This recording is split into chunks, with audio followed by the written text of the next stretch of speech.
Hello दोस्तों, नमस्कार। आप लोगों का एग्री स्टडी 92 में बहुत बहुत स्वागत है। आज हम कंप्यूटर साइंस से संबंधित प्रैक्टिस तक देखने वाले हैं। 50 मोस्ट इंपॉर्टेंट क्वेश्चन जो हमारी आने वाली एजीटी की परीक्षा के दृष्टिकोण से अत्यंत महत्वपूर्ण होंगे। इसमें हमारा पहला प्रश्न है, एक डीवीडी उदाहरण है। एक जो डीवीडी है वो किसका उदाहरण है? एक ये हार्ड डिस्क है, या आउटपुट डिवाइस है, ऑप्टिकल डिवाइस है, या सॉलिड स्टेट डिवाइस है। तो इसका राइट ऑप्शन हो जाएगा जो डीवीडी है, एक एग्जाम्पल है ऑप्टिकल डिवाइस का। ऑप्शन नंबर सी राइट है, डीवीडी एक ऑप्टिकल डिवाइस है। अगला प्रश्न है, number system is usually followed in A typical 32 bit computer. तो ये बाइनरी डिजिट में लेते हैं सब। एक विशिष्ट जो 32 बिट कंप्यूटर में बाइनरी संख्या होती है। ऑप्शन नंबर सी राइट है। अगला प्रश्न है, who is bank Mitra. Bank Mitra कौन होते हैं? बैंक के ग्राहक होते हैं बैंक मित्र, या बैंक के कर्मचारी जो ग्राहकों के लिए कार्य करते हैं। तो इसका राइट ऑप्शन हो जाएगा, बैंक मित्र वे होते हैं जो बैंक के कर्मचारी होते हैं और ग्राहकों के लिए कार्य करते हैं। Bank employees who work for the customer known as bank Mitra. Bank के कर्मचारी जो ग्राहकों के लिए कार्य करते हैं वो बैंक मित्र कहलाते हैं। अगला प्रश्न है, निम्नलिखित में से किस लेन कॉन्फ़िगरेशन में एक केंद्र नोड है जिसमें सभी अन्य जुड़े रहते हैं? जो स्टार टोपोलॉजी है ये एक लेन कॉन्फ़िगरेशन है जिसमें एक केंद्र नोड है जिससे सभी जुड़े रहते हैं स्टार टोपोलॉजी में। अगला प्रश्न है, एक क्लाइंट प्रोग्राम जो वर्ल्ड वाइड वेब पर उपलब्ध रिसोर्सेस एवं इंटरनेट सर्विस को एक्सेस करता है उसे क्या बोलेंगे? एक क्लाइंट प्रोग्राम जो वर्ल्ड वाइड वेब यानी www पर उपलब्ध रिसोर्स एवं इंटरनेट सर्विस को एक्सेस करेगा उसे क्या बोलेंगे? ISP, web browser, web server, या इनमें से कोई नहीं। तो उसे बोलते हैं वेब ब्राउज़र। वेब ब्राउज़र एक क्या है? क्लाइंट प्रोग्राम है जब www पर उपलब्ध रिसोर्स एवं इंटरनेट सर्विस को एक्सेस करता है। अगला प्रश्न है, Libre office line spacing command को मेनू में एक्सेस किया जा सकता है फॉर्मेट के द्वारा। Libre office line spacing command को फॉर्मेट मेनू से एक्सेस किया जा सकता है। जो लिब्रे ऑफिस में लाइन स्पेसिंग कमांड है उसको किसके फॉर्मेट मेनू से एक्सेस कर सकते हैं? ऑप्शन नंबर ए राइट है। अगला प्रश्न है, एकाधिक प्रोसेसर द्वारा दो या दो से अधिक प्रोग्रामों का एक साथ प्रोसेसिंग है। दो या दो से अधिक प्रोसेसरों के द्वारा अधिक प्रोग्रामों का एक साथ प्रोसेसिंग उसे क्या बोलेंगे? Multitasking, multi processing, multi programming, इनमें से कोई नहीं। तो इसको बोलते हैं मल्टी प्रोसेसिंग, यानी एक अधिक प्रोसेसर द्वारा दो या दो से अधिक प्रोग्रामों को एक साथ प्रोसेसिंग करना मल्टी प्रोसेसिंग होता है। अगला प्रश्न है, आधार कार्ड निम्न में से किसके द्वारा इशू किया जाता है? आधार कार्ड को UIDAI के द्वारा मतलब इशू किया जाता है। Aadhaar card is issued by UIDAI। अगला प्रश्न है, IMPS मीन्स क्या होता है? IMPS होता है इमीडिएट पेमेंट सर्विस मैनेज्ड। जो IMPS है इमीडिएट पेमेंट सर्विस, इसको मतलब किसके द्वारा मैनेज किया जाता है? वो NPCI national payment corporation of India जो है वो IMPS को मैनेज करता है। IMPS का पुराना में पूछा जाता है, इमीडिएट पेमेंट सिस्टम होता है, ये किसके द्वारा मैनेज किया जाता है? तो NPCI national payment corporation of India के द्वारा IMPS मैनेज होता है। अगला है कि to create a new blank presentation you could. अगर आपको एक नई खाली प्रेजेंटेशन फाइल क्रिएट करनी है तो आप क्या करेंगे? न्यू बटन पर क्लिक या फाइल मेन्यू में न्यू कमांड पर क्लिक, दोनों इनमें से कोई नहीं। तो आपको अगर एक नई खाली प्रेजेंटेशन फाइल क्रिएट करनी है तो आप दोनों ऑप्शन चूज कर सकते हैं, न्यू बटन पर क्लिक करें या फाइल मेन्यू में न्यू कमांड पर क्लिक करें। ऑप्शन नंबर दोनों इसमें राइट है। लिब्रे ऑफिस कैल्क में डिफ़ॉल्ट पेज ओरिएंटेशन होता है। लिब्रे ऑफिस कैल्क में डिफ़ॉल्ट पेज ओरिएंटेशन क्या होता है? पोर्ट्रेट। पोर्ट्रेट जो है लिब्रे ऑफिस कैल्क में डिफ़ॉल्ट पेज ओरिएंटेशन होता है। ऑप्शन नंबर सी राइट है।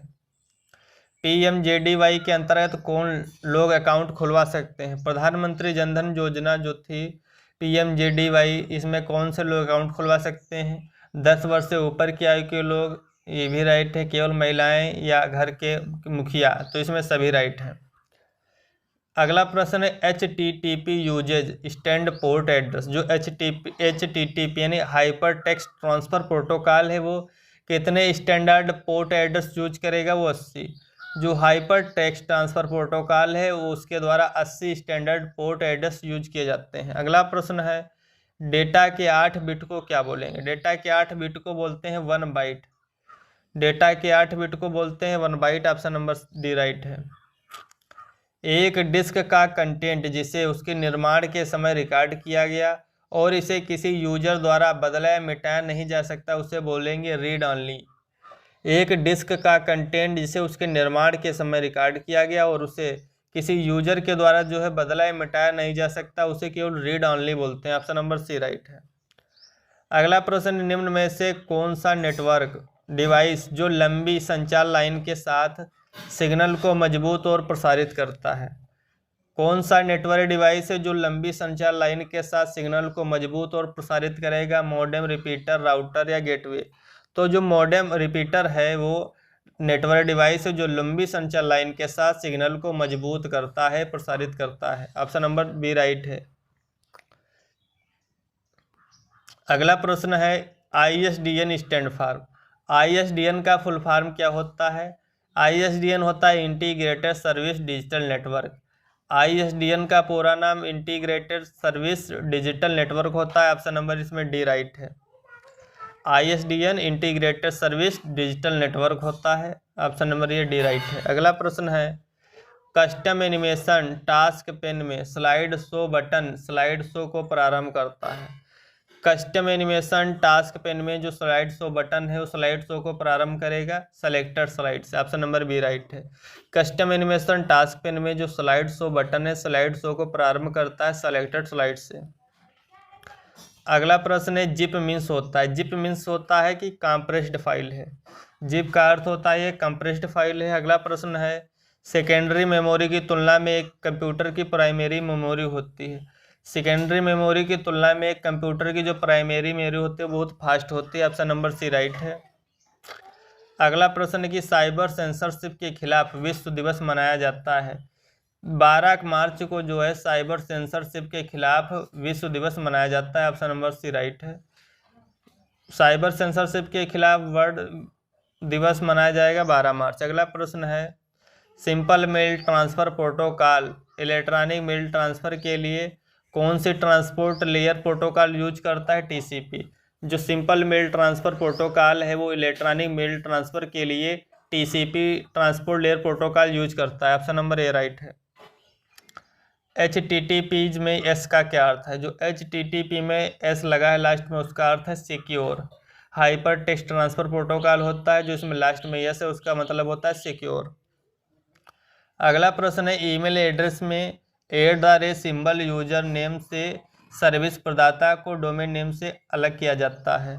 जो ये @ साइन है इस टाइप का जो इसके द्वारा यूजर नेम को डोमेन नेम से अलग किया जाता है। ऑप्शन नंबर बी राइट है। अगला प्रश्न है एक अतिरिक्त कमांड का सेट जो मुख्य मेन्यू से चयन करने के बाद कंप्यूटर प्रदर्शित करता है।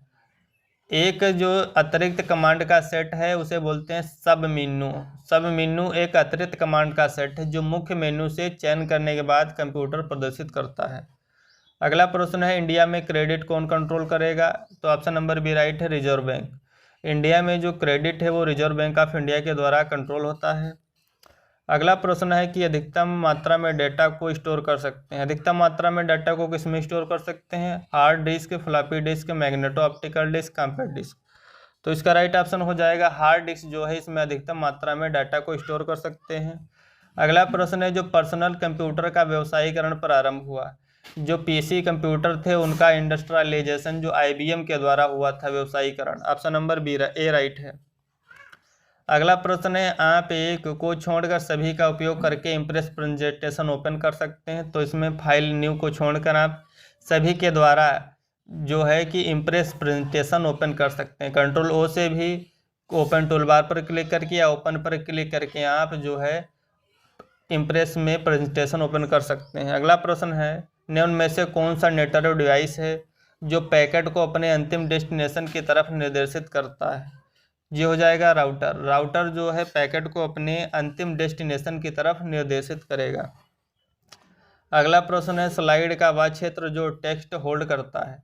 स्लाइड का वो टेक्स्ट जो टेक्स्ट को होल्ड करेगा प्रेजेंटेशन के आउटलाइन में दिखेगा उसे बोलते हैं प्लेस होल्डर। स्लाइड का वह क्षेत्र जो टेक्स्ट को होल्ड करता है उसे प्लेस होल्डर बोलते हैं। ऑप्शन नंबर ए राइट है। अगला प्रश्न है, निम्नलिखित में कौन सेंट्रल प्रोसेसिंग यूनिट का भाग है? तो ये ALU है, ये सेंट्रल प्रोसेसिंग यूनिट का भाग है, अर्थमेटिक लॉजिक यूनिट। अगला प्रश्न है कि आप एक को छोड़कर सभी का उपयोग करके इम्प्रेस प्रेजेंटेशन ओपन कर सकते हैं, तो ये था इसमें। अगला प्रश्न है इसमें EDS स्टैंड फॉर, EDS का पूरा नाम क्या होता है? Electronic data system. EDS होता है electronic data system. Option number इसमें डी राइट है, EDS इलेक्ट्रॉनिक डाटा सिस्टम। अगला प्रश्न है, कैल्क में चार्ट किस विकल्प द्वारा क्रिएट किया जाता है? तो form chart wizard. Chart wizard से जो आप है कैल्क में चार्ट क्रिएट कर सकते हैं, चार्ट विजार्ड से चार्ट क्रिएट किया जाता है। अगला प्रश्न है, सेकेंडरी स्टोरेज डिवाइस केवल डाटा को स्टोर कर सकता है लेकिन उस पर क्या नहीं कर सकता है? Fetch operation, logic operation, arithmetic operation.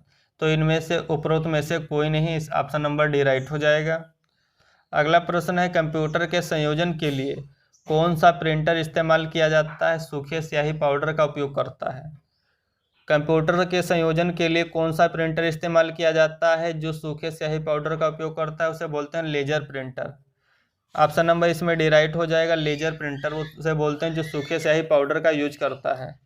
अगला प्रश्न है, आपको अपने मित्र से तुरंत एक समय पर वार्तालाप करने के लिए आप क्या करेंगे? उसे बोलते हैं इंस्टेंट मैसेजिंग। अपने मित्र से तुरंत एक समय में वार्तालाप करने के लिए इंस्टेंट मैसेजिंग होता है। अगला प्रश्न है, निम्नलिखित में से कौन सी memory read and write operation को साथ साथ करती है? वो है रैम। रैम जो है रीड एंड राइट दोनों कार्य जो है एक साथ करती है। अगला प्रश्न है, निम्नलिखित में से किस मेमोरी को एक्सेस करने में सबसे कम समय लगता है? जो कैश मेमोरी है ये बहुत फास्ट होती है, इसको एक्सेस करने में सबसे कम समय लगता है। अगला प्रश्न है, किसकी आवश्यकता होती है जब एक समय में एक से अधिक व्यक्ति CPU पर कार्य करते हैं? टर्मिनल की आवश्यकता पड़ती है जब एक समय में एक से अधिक व्यक्ति सेंट्रल प्रोसेसिंग पर प्रयोग करते हैं या कार्य करते हैं। अगला प्रश्न है फंक्शन। अगला है कि हाँ, कैल्क स्प्रेडशीट में डाटा को किस रूप में व्यवस्थित करते हैं? कैल्क जो स्प्रेडशीट है उसमें डाटा को किस रूप में व्यवस्थित करेंगे? Line and space, height and width, या लेयर एंड पेन, या रो एंड कॉलम। तो इसका राइट ऑप्शन हो जाएगा डी। जो कैल्क स्प्रेडशीट होता है उसमें डाटा रो एंड कॉलम के रूप में व्यवस्थित करते हैं। ऑप्शन नंबर डी राइट है। अगला प्रश्न है, इम्प्रेस की लाइन की शुरुआत करने के लिए किस की का यूज करेंगे? इम्प्रेस की लाइन की शुरुआत करने के लिए हम होम बटन को टैप करेंगे। अगला प्रश्न है, पार्ट नंबर, पार्ट विवरण और नंबर ऑफ पार्ट के लिए कौन सा क्रम उदाहरण है? तो इनपुट। जो पार्ट नंबर होता है, पार्ट विवरण है, नंबर ऑफ पार्ट, ये सभी इनपुट डिवाइस हो जाएंगे। अगला प्रश्न, thanks for watching, please like and subscribe my channel.